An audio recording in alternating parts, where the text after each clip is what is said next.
Hotel del Patio. They call it this because there's a patio right in the middle. There's like a courtyard. And it's so pretty. I just got here. It's like 8 p.m. Awesome. And I'm in room 9 right here.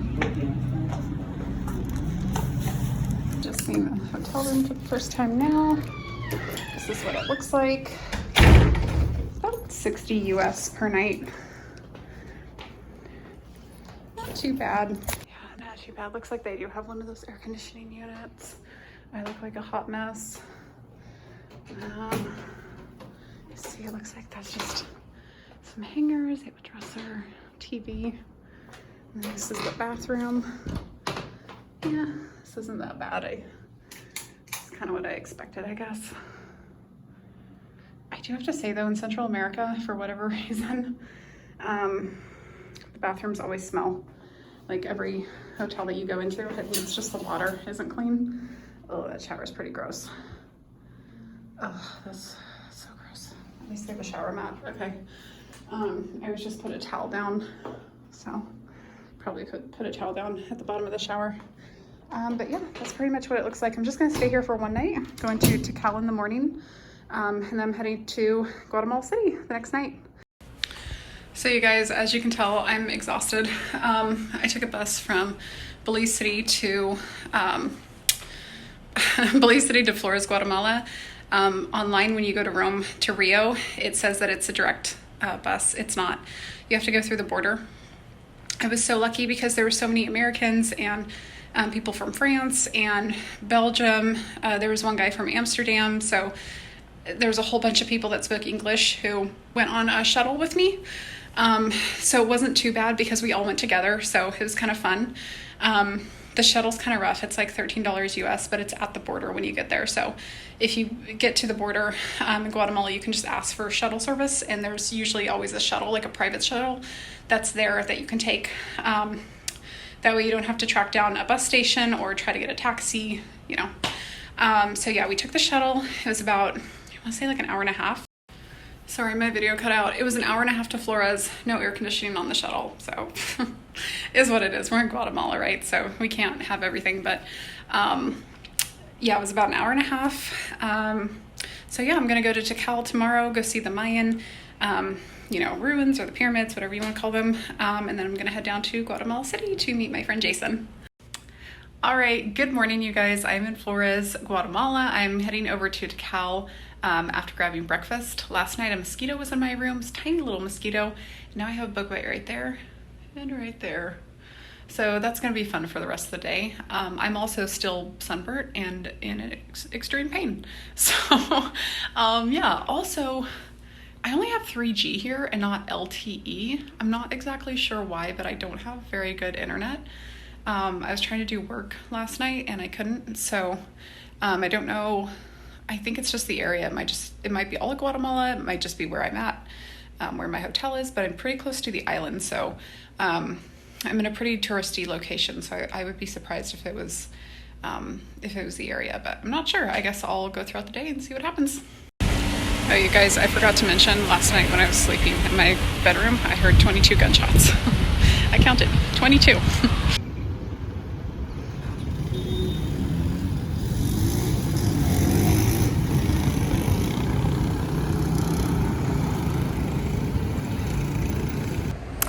When I went to Guatemala, it was in May and it was really, really hot. So I ended up taking a tuk-tuk over to the island. I believe it's, gosh, I'm going to mispronounce this. It's P-E-T-E-N. It's Peten or Peten. I know I'm mispronouncing it. You guys can correct me in the comments below. I have no idea. But basically there's a little island on the outskirts of Flores. And it's very, very touristy. It has all kinds of restaurants and hotels, fun things to do. The nightlife is really beautiful there. It's super safe, you guys. Despite the gunshots that I heard last night, really, you guys need to go out and explore that area at night. It is so beautiful. So I'm here getting desayuno or breakfast. Looks like this is part of a hotel or restaurant. And here is their drink menu.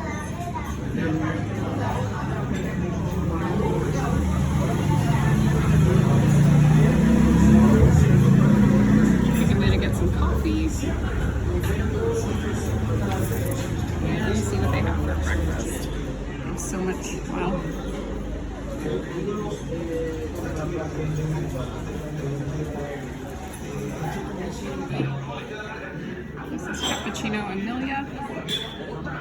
They just gave me.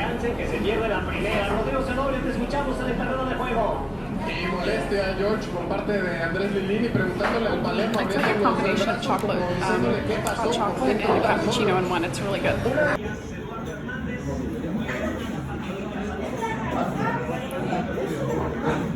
Huevos with sausage. They also gave me some beans and then some fried plantains as well.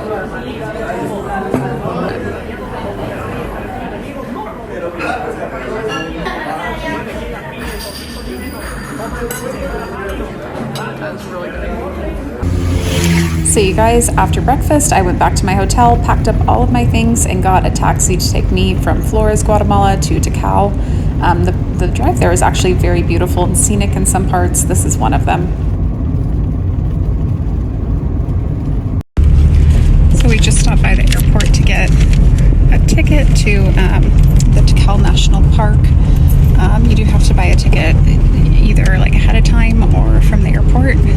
When you get to the actual park, everything's full, so you have to get it ahead of time. You can go to the bank at the airport and they sell tickets there for 150 quintal, which is about it's about $20 USD. Okay guys, first off, I am so sorry for my pronunciation. I guess it's probably Quetzal. I'm probably still saying it wrong, but you guys know what I mean. This is the entrance to the Tikal National Park. You do hit not a roadblock, but just, somebody's there basically to take your ticket, so you do have to have that ticket handy. Like I said, you can buy tickets at the airport, and I would recommend doing that because, as you can see, when you go to enter the national park, you can't buy them there. So you just have to plan a little bit ahead for that. You guys, I got this taxi for 50 USD for the entire day. He drove me all the way to Tikal and all the way back. You can ask your hotel and they should be able to find you a taxi if you guys miss a shuttle like I did. Don't be surprised though if you show up and the taxi is a little bit destroyed. This one didn't have seat belts. There was holes in the seats. I think there was like a window missing. So that's just kind of the nature of the beast when you go to Guatemala. So just expect that if you guys come to visit. Okay guys, I just got out of my taxi. It is really hot here. I would bring sunblock and a hat if you guys are coming. The taxi was like $50 a day, but he takes me here and then takes me back to the hotel and then to the train station, so I thought that was a good deal. This is kind of what it looks like out here. It's kind of interesting. Lots of stuff going on. These birds, you guys. Look how pretty.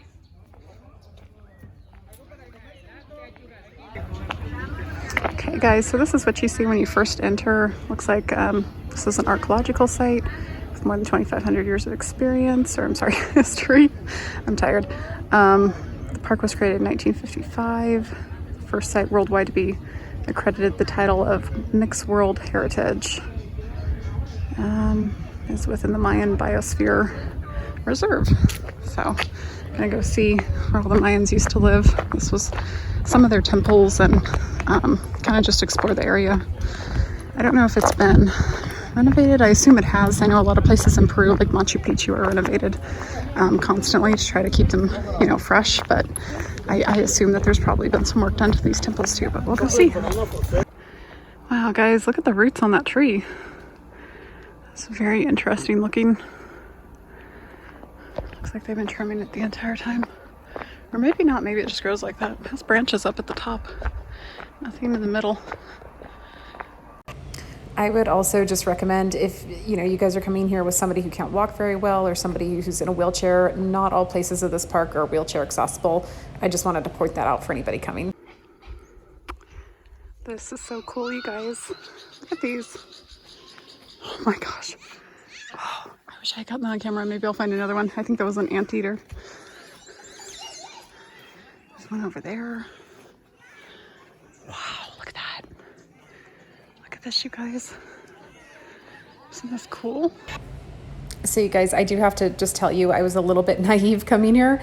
I thought it was just going to be a couple pyramids, but this is kind of like an entire society or an entire town that the Mayans used to live in. It's really, really cool, you guys. You can walk all the way up to the top of the pyramids too. I was really tired, honestly. I feel so lame, but I didn't walk all the way up. I got some pictures and some video though, and it was just so much fun. You can climb to the top of that one. I think I'm too tired. I want to, but I don't think I can.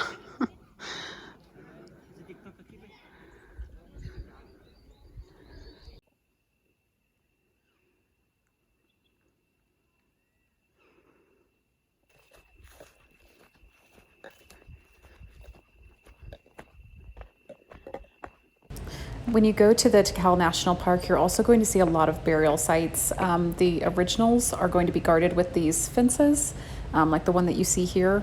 The replicas will say replica right in front of them, so you'll know which ones are original, which ones have been built over or improved. Some of the original foundations, of course, have not, been able to be kept for 2,500 years. So they do have some replicas as well. This one in particular, though, this is an original, and it was just so interesting to see. And it's really interesting to know that the Mayans also, buried their people in a similar way that we do today. The animals are so cute, you guys. This is a monkey. They also have. These are called coatis. I hope I'm pronouncing that right. I think I am. Coatis, they get their name actually from Native Americans.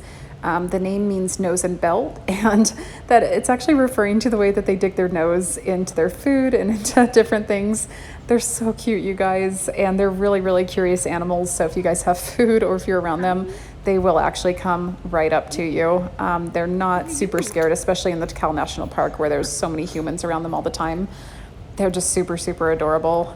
So yeah, just enjoy those when you get to the Tikal National Park. I definitely wasn't expecting that, and it was just such a pleasant surprise. Oh, it's panting.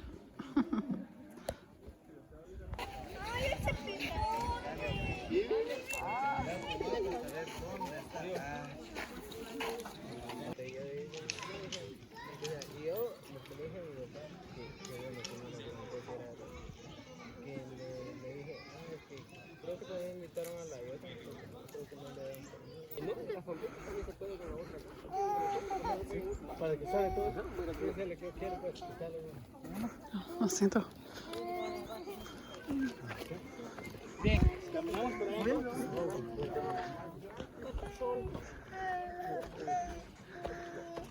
Just like I said, some things are replicas. This one actually, it looks like that one might be real, but this one's just a replica. And they even say on the little sign that it's just a replica. Huh. It's interesting.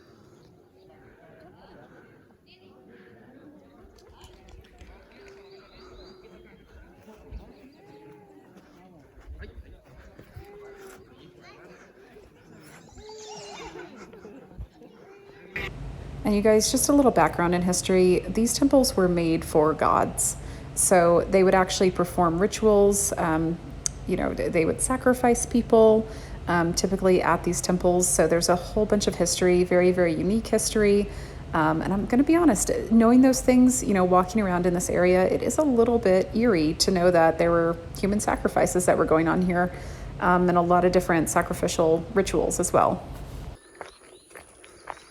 I guess if you come in the morning, there's a lot of birds too to go see. I don't know. I wasn't that interested in going to see birds, but maybe I should have. It's really cool.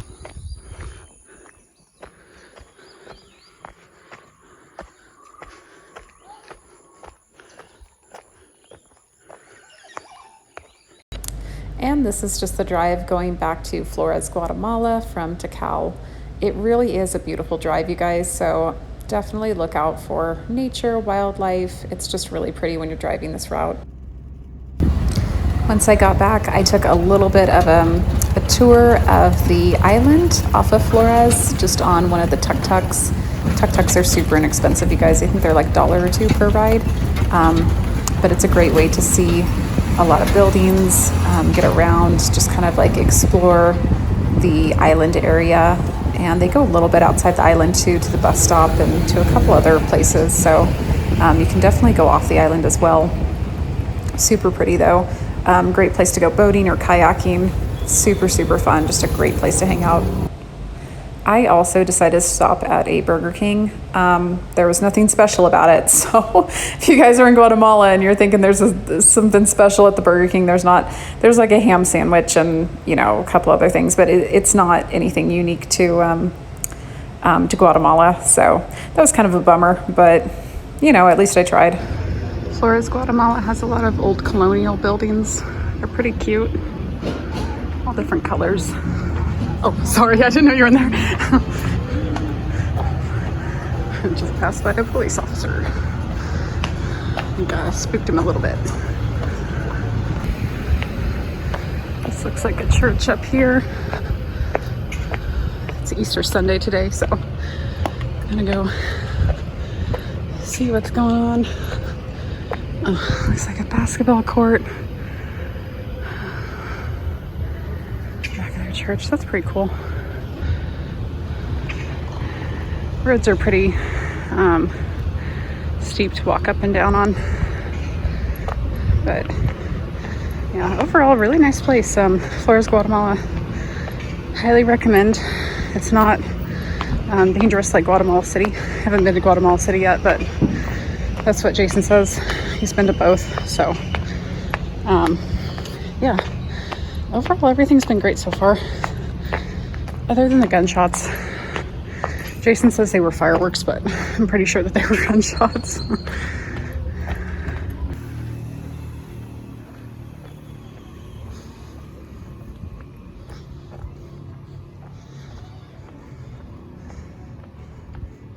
A lot of shops are closed for Easter Sunday today. There's still a few restaurants that are open.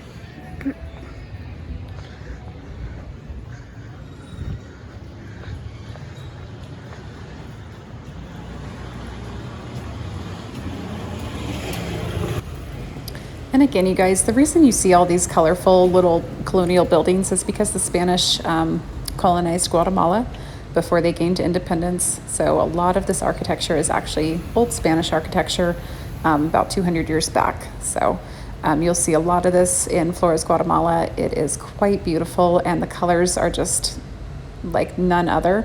It's not every day that you'll see all these different colored buildings down one single street. Definitely know that the HOAs in the United States would not let you do this, so it's very unique.